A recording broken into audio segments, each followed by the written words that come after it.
Sir नमस्ते। आज मैं आपको हम यहाँ पे क्यों खड़े हैं 1 मिनट में बता देता हूँ। आज हम यहाँ पर इसलिए आए हैं कि हम क्या कर रहे हैं, जब से हरित क्रांति आई, तब से हम ज़मीन में खाद डालते जा रहे हैं और जब से खाद आई, तो खाद तो आई, लेकिन उस पर कोई प्रमाण लिख के नहीं आया। आया क्या कभी किसी को नहीं पे प्रमाण लिख के आया कि यूरिया इतना डालना है, फास्फोरस इतना डालना है, कभी आया? नहीं। क्यों आया? क्यों नहीं आया? क्योंकि उसका जो साइड इफ़ेक्ट है, वो तुरंत नहीं दिखता ना, तो इसलिए उस पर कोई प्रमाण लिख के नहीं आया। लेकिन उसका साइड इफ़ेक्ट तो ज़मीन को है ना, इसलिए गवर्नमेंट क्या कर रहा है, कैंपेन कर रहा है कि सॉइल हेल्थ कार्ड बनाओ। उस कार्ड पे देखो कि तुम्हारे सॉइल में क्या कमी है, उतना ही यूज़ करो।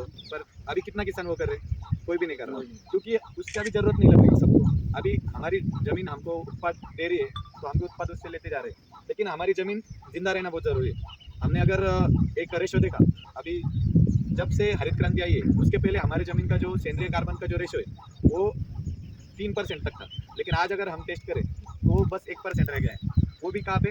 जिनकी ज़मीन जो खाद यूज़ करते हैं, जो हमारा सेंद्रीय खाद डालते हैं, उनकी ज़मीन में 1% कार्बन आता है। अगर हम जो हर 12 महीने पीक लेते हैं, जैसे कि वेजिटेबल वाले जो फार्मर है, वो 12 महीने पीक लेते हैं ज़मीन से और ज़्यादा वाटर सोल्यूबल का यूज़ करते हैं, उनकी ज़मीन का अगर कार्बन टेस्ट करें, तो वो 1% से भी नीचे आता, 0.5 या 0.1 इतना आता, वो बस 1% भी उनका कार्बन नहीं आता। और ये क्या मैं बोल के नहीं दिखा रहा तुमको, हमारे तरफ एक किट है जिसमें कार्बन टेस्ट हो सकता है।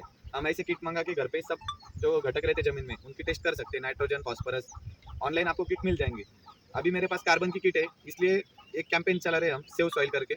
उसमें आपकी ज़मीन का कार्बन का लेवल कितना नीचे गया है, ये हम आपको टेस्ट करके बताते हैं, और उस पर सोल्यूशन क्या है, ये भी हम आपको बताते हैं। अभी रासायनिक खत वापरने के अलावा हमारे पास तो कोई पर्याय नहीं है, लेकिन गवर्नमेंट जैसा बोल रही, हम उसका सेव सॉइल हेल्थ कार्ड बना के उसका यूज़ कर सकते हैं। और दूसरा हमारी ज़मीन में जो जैविक खाद है, उसको उसको थोड़ा बढ़ा के, या ज़मीन को थोड़ा सा धूप में तपा के, या पीक फेर पालट करके ज़मीन का हेल्थ हम टिका सकते हैं। अगर हमने ऐसा नहीं किया, तो हमारी ज़मीन खराब हो जाएंगी। और जो हम अभी आपके सामने एक उदाहरण है, जो मिर्ची का पीक आप लेते थे पहले, एक 5-6 साल पहले, उस पे ये चुरड़ा मुरड़ा करके आता था क्या? नहीं। अभी क्यों आ रहा है? उसका इम्यून सिस्टम रॉन्ग हो गया ना, उसका इम्यूनिटी कम हो गया, क्योंकि जितना न्यूट्रिशन उसको ज़मीन से चाहिए, उतना उसको नहीं मिल रहा है, इसलिए उसका पूरा हेल्थ बिगड़ गया है। इसलिए आप कितना भी फवारनी कर लो, अगर उसका इम्यून सिस्टम ही खराब हो गया, तो आप उसको नहीं बचा सकते। जैसे एक दारू पीने वाला इंसान रहता है, उसका क्या हो जाता है, वो दारू पी के पूरा इम्यून सिस्टम उसका खराब हो जाता है।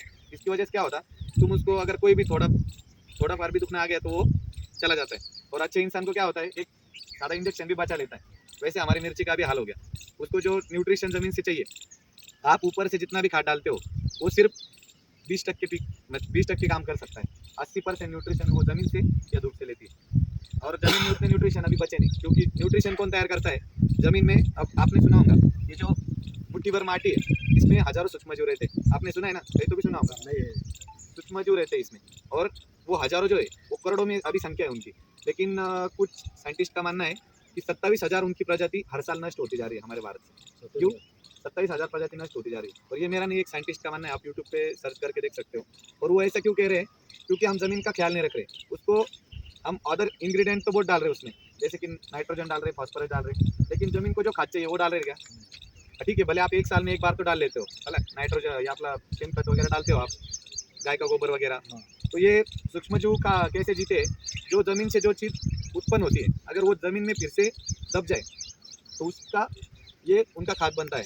मतलब जैसे अगर आप देखते हो, कोई कुत्ता अगर मर जाए, तो उसमें जीव तैयार हो जाते हैं, और वो 8-10 दिन में उसको पूरा खा लेते हैं, क्योंकि क्या है, वो ज़मीन से तैयार हुई है, और वो ज़मीन में जाने वाली चीज़ है। तो वहाँ पे क्या होते हैं, जीव तैयार होते हैं। अगर तुम्हारी इस ज़मीन में तुमने अगर कुछ अभी शेन खत, जो शेन गोबर रहता है, वो अगर ऊपर पड़ा रहा, तो वो कितने दिन में उसमें आड़ी पड़ जाती है? एक 2-3 दिन में उसमें आड़ी पड़ जाती है। वही गोबर अगर तुम इस पेड़ पे डालो, तो वो पूछता है कि जल्दी? नहीं। क्यों नहीं पूछता? क्योंकि हम क्या कर रहे हैं, इस पे वो बेसल डोज डाल रहे हैं ना, हाँ, केमिकल। केमिकल डाल रहे हैं ना, और वाटर सोल्यूबल भी डाल रहे हैं ऊपर से। तो उससे क्या होता है, उधर जीव नहीं तैयार हो रहे ना, रासायनिक की वजह से। वही अगर ऊपर रहा, तो जल्दी कुछ जाता है। तो इसका सोल्यूशन क्या है? रासायनिक यूज़ करने के अलावा तो कोई पर्याय नहीं है। लेकिन एक मार्केट में एक प्रोडक्ट आया हुआ है, सीबॉन करके। वो क्या कर रहा, तुम्हारी ज़मीन का जो सूक्ष्मजीव है, उनका खाद की तरह उनका काम करता हो। मतलब उनको अगर खाद मिल गई, तो वो क्या होंगे, बढ़ जाएंगे। तुम रासायन से जो कम कर रहे, वो खाद से बढ़ जाएंगे। और बढ़ने के बाद क्या होगा, अभी ये पेड़ जो है, अभी आपको पूरा नरम है, क्योंकि अभी आपने उसका मशागत किया हुआ है। यही अगर 2 महीने बाद हम जब वाटर सोल्यूबल छोड़ते जाएंगे, ये नरम रहेगा क्या? कैसे हो जाएगा? सख्त हो जाएगा। और जो पानी तुम ऊपर देंगे, वो पानी कहाँ पे जाएगा? नीचे से नीचे पहले जाएगा। उसके जमीन के मूली तक जाएगा क्या? नहीं। क्योंकि वो सख्त हो गया है। लेकिन अगर जो मैं बोल रहा हूँ आपको वो सीबॉन अगर आप यूज़ करेंगे तो क्या होगा, वो उधर सूक्ष्मजीव बढ़ा देंगे। मतलब सूक्ष्मजीव क्या करते हैं, वो ज़मीन को नरम करते हैं। नरम करने की वजह से वो सख्तपना कम होगा। तुम जो भी ड्रिप से छोड़ेंगे, खाद छोड़ेंगे, वो छोड़ेंगे, वो डायरेक्ट मूली तक जाएगा। और बेड नरम होने की वजह से तुम्हारी खाद भी निरोगी रहेंगी। मतलब उसका इम्यून सिस्टम अच्छा हो जाएगा, क्योंकि उसको उसकी जो मेन मूली रहती है वो नीचे सीधी जाती है, वो बाजू में नहीं जाती। तो सीधी मूली को खाद मिलेंगी और वो निरोगी रहेगा पिक। तो और एक क्या होता, अभी हम जो वाटर सोल्यूबल यूज़ कर रहे हैं, मैं आपको कब से सूक्ष्मजीव के बारे में बता रहा हूँ। वो सूक्ष्मजीव क्या सिर्फ आपको ये ज़मीन भूषित करने का काम नहीं करते। तुम जो भी खाद डालते वो तुम्हारा कोई भी फसल डायरेक्ट नहीं लेता। वो सूक्ष्मजीव उसको अवेलेबल करके देते हो। तुमने नाइट्रोजन डाला तो वो सूक्ष्मजीव उसको पुराएंगे। अगर सूक्ष्मजीव ही नहीं रहे तो तुमने 50 किलो भी नाइट्रोजन एक पेड़ में डाल दिया तो उसका कोई मतलब नहीं।